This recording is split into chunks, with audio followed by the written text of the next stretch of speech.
Hey, it's Kelly with your A1 Extra presented by New Hearing Center.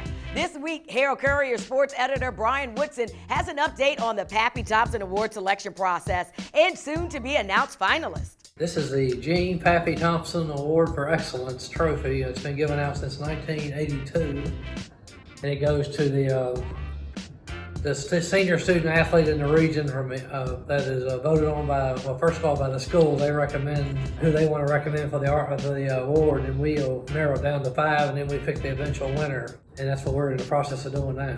We picked the 5 finalists, and we're working on the stories now, the features, and they'll run next week.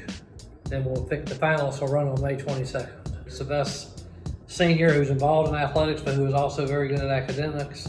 And also, we really put a big emphasis on community service. And this year we had a lot of good candidates. We had 27 nominations.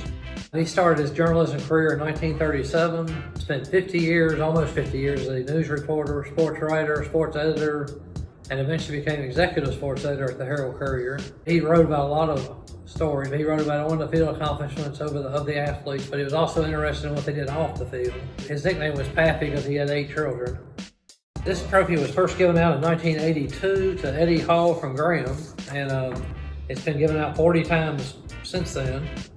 And it's kind of our own Stanley Cup, where we put the winner's name on here, and they get a plaque that's attached to it that they get to take with them. We've had 25 different schools represented over the years, and out of the 40, we've had like Abington has had the most with 5, and Patrick Henry and Grundy have had 3. So we spread it out quite a bit, and it's a good feeling for not only for the school but the community. Their kid in their community won this award because it has been around so long. All right, that's it for this week's A1 Extra. Make sure you visit heraldcourier.com for the features on this year's finalists and more reporting and stories of Bristol and Southwest Virginia. And remember to follow along on Instagram and Twitter at Herald Courier. We'll see you next week for another A1 Extra brought to you by New Hearing Center.